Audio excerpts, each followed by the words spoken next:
Olá a todos os assinantes do Relatório Reservado. Estamos aqui para mais um bate-papo sobre os eventos políticos, econômicos do Brasil, que não têm sido e aparentemente não serão poucos tão cedo.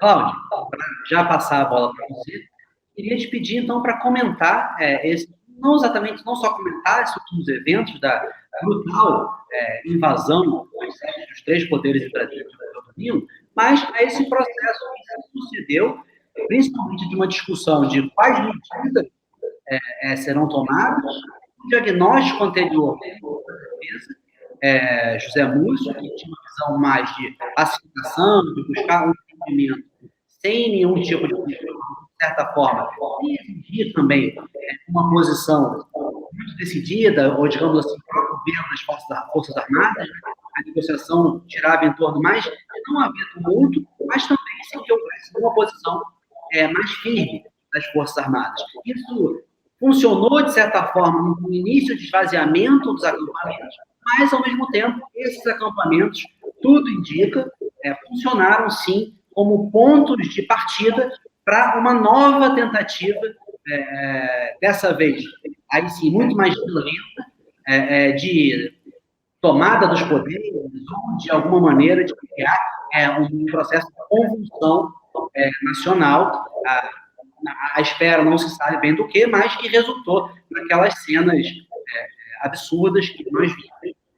Né? E num processo que vai continuar. Como é que você vê essa reação inicial, a posição dos Estados e o que vai se cobrar agora das armadas e um cenário que se tornou mais agressivo, mais difícil e mais perigoso do ponto de vista da própria segurança nacional, do Estado, do presidente e dos três poderes? Sim. Salve, João. Olá a todos os assinantes do relatório. Bom dia, boa tarde, boa noite a todos que nos acompanham. A agenda não muda, né? A agenda não muda. Na semana passada, nós conversávamos sobre ainda a presença dos manifestantes na porta de quartéis e, já sob a gestão Lula, o procedimento, como estava sendo o procedimento do governo empossado, do governo recém-empossado, com esses manifestantes. Até então, nós poderíamos chamar apenas de manifestantes. A partir de domingo, eles ganham uma outra identidade, um outro epíteto, um outro pronome de tratamento. São vândalos, são criminosos, são terroristas, cometeram atos terroristas contra o patrimônio público. A primeira sensação que a gente tem é que o protocolo Múcio falhou.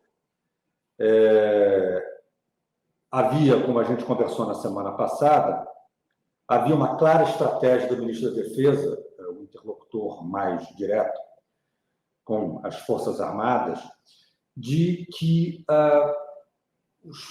as manifestações, os acampamentos nas portas dos quartéis se dissipariam, se esfarelariam por conta própria, por cansaço, por ação do tempo, por inércia. E, de alguma forma, isso até aconteceu na primeira semana. Houve uma desmobilização em alguns acampamentos, houve uma redução do número de manifestantes, por exemplo, na porta do quartel-general do Exército em Brasília, do Forte Apache, mas havia uma segunda onda, havia uma onda chegando por trás da onda. Né? A gente viu, ao longo do final de semana, mais de 100 ônibus chegando a Brasília. E aí não vai só o protocolo Múcio que falhou, o protocolo Flávio Dino também falha. A capacidade do novo governo de prever a meteorologia institucional se mostrou falha, seja do ponto de vista dos órgãos de inteligência, seja do ponto de vista das próprias autoridades políticas. A previsão do tempo institucional falhou e não se teve preventivamente, profilaticamente, a exata noção do que estava por acontecer no domingo. E não era uma coisa... Você tem 100 ônibus chegando numa cidade, alguma coisa vai acontecer, alguma coisa está prestes a acontecer. E aí a gente fala que o protocolo Múcio falha, o protocolo Flávio Dino também falha. E quando o Flávio Dino diz que o José Múcio, ministro da Defesa, não deve ser condenado, a gente pode até fazer duas leituras. Ele está querendo dizer que ele está querendo que a gente interprete exatamente o contrário, condenem José Múcio, ou que ele está buscando uma solidariedade, não condenem o Múcio, assim como também não condenem a mim, porque nós dois falhamos. Pois é, exatamente, né? A gente tem falado muito sobre isso, mas acredito que há uma cobrança que vai, à medida que a situação for ficando mais clara, que vai cair mais no Flávio Dino. A questão é que ambos agora também vão ser muito mais cobrados pela ação, né? De uma parte e de outra, né? Acho que ações diferentes, né? Da parte do Flávio Dino, aí até que perguntar a sua opinião. Eu diria que da parte do Flávio Dino, meu primeiro pensamento é que pode ser mais fácil, no sentido de que, mal ou bem, ele passou a ter o controle das forças de segurança do Distrito Federal, então ele tem as armas na mão para mostrar serviço. Apesar que também é uma questão relativa, porque da parte dele há um equilíbrio muito difícil entre você mostrar muito equilíbrio, entre você conseguir apontar para os culpados, entre você conseguir buscar os financiadores, e você também não dá margem para a ideia de que está se fazendo uma utilização política, ou abrir flanco para novos ataques, porque o que a gente já vê agora, apesar da percepção generalizada de que, vamos dizer assim, a extrema-direita vai perder força, e a gente vê uma união política muito forte em torno do Lula, por outro lado, se nós formos olhar análise de grupo de WhatsApp, análise de rede, ainda que seja uma minoria, talvez agora mais minoritária ainda, existe, mesmo assim, muita gente num estado de recusa absoluta do governo, mesmo que não aceitando completamente o que foi feito em Brasília, mas também não condenando, né, e pessoas que têm uma visão de não aceitar a transição democrática como ela se deu, seja pela saída do Bolsonaro, seja porque é o Lula.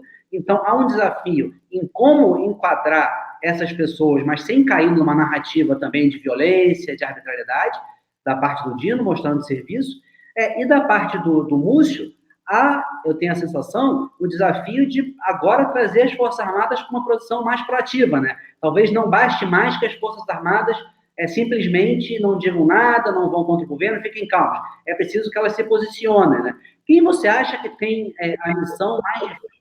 Que é possível fazer essa avaliação nesse momento? O Dino ou o Múcio? Esse é um ponto fundamental. Desde o último domingo, o núcleo duro do governo, o Palácio do Planalto, discute como se encaixar a peça Forças Armadas nesse mosaico, sobretudo com o agravamento dos episódios, o agravamento do quadro institucional pelos episódios do último domingo. Ontem, o relatório publicou, durante o dia, os assinantes do relatório receberam esse informe, essa informação com relação ao posicionamento das Forças Armadas. Mais do que isso, a necessidade de um posicionamento das Forças Armadas.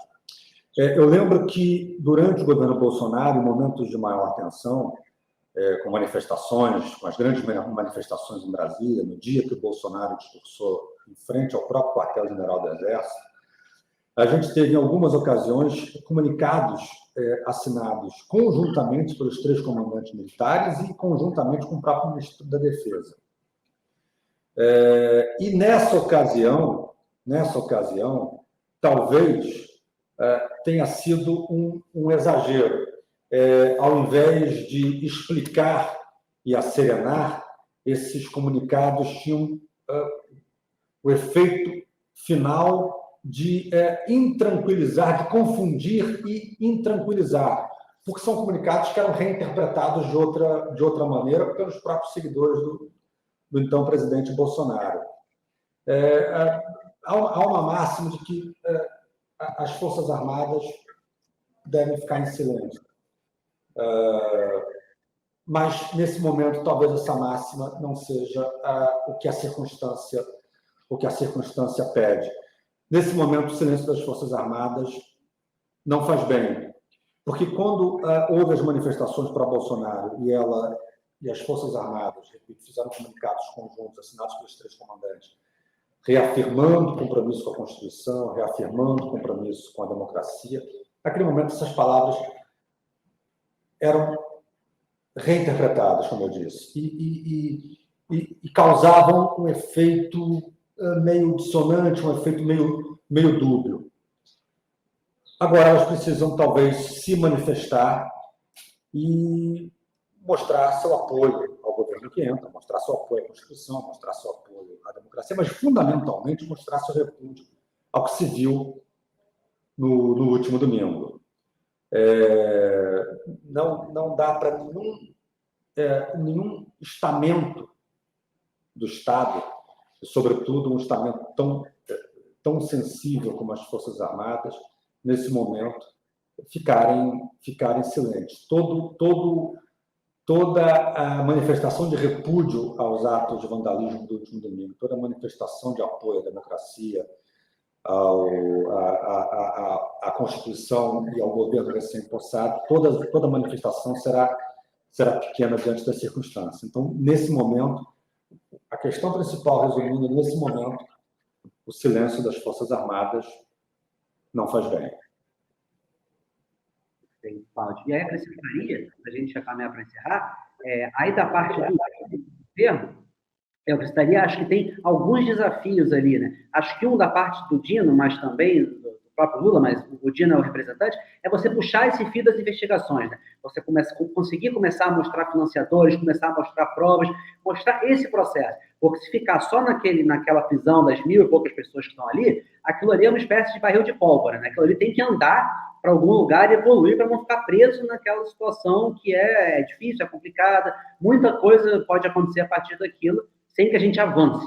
Acho que isso é um ponto. E acho que outro ponto, da parte do próprio governo Lula, acho que hoje começou a se falar um pouco isso, é você também não paralisar a agenda econômica, né? Quer dizer, acho que é importante para o governo que o Lula, o Dino e o Lula sejam protagonistas.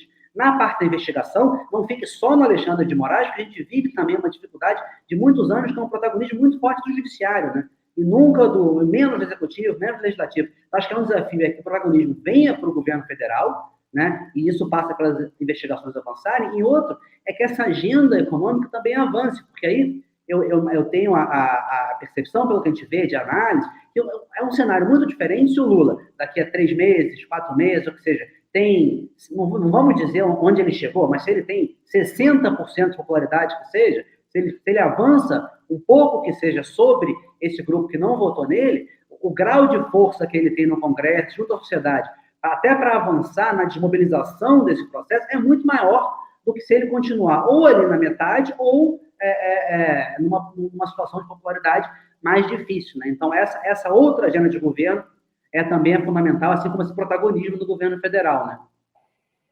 Pois é. O desgoverno que esses atos criminosos trazem para o ambiente institucional, eles não podem paralisar o governo. Esse desgoverno não pode paralisar o governo. O governo não pode ficar engessado, não pode ficar atrofiado, preso a essa agenda.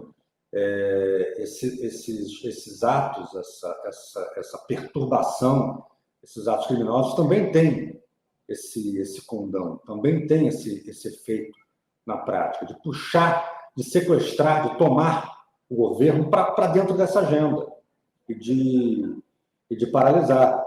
E o governo tem muito a fazer e muito a anunciar nesse início de gestão. Não pode ficar preso. Quem tem que ficar preso são outras pessoas, não o governo. Perfeito. Bom, acho que essa deixa já está ótima para... Então, como a gente sempre fala, como o Cláudio sempre fala, vamos continuar acompanhando e trazendo desdobramentos, novidades, aqui nas conversas e no RR, né, Cláudio, também, diariamente, fazendo os bastidores e futuros, antecipando, como a gente tem feito muitas vezes esse movimento. E é isso, e também fazendo a nossa análise por aqui, toda semana. Se precisar... Perfeito. Até a próxima. Um abraço a todos os nossos assinantes. Um abraço, João. Até a próxima. Abraço, Cláudio. Abraço, DRE.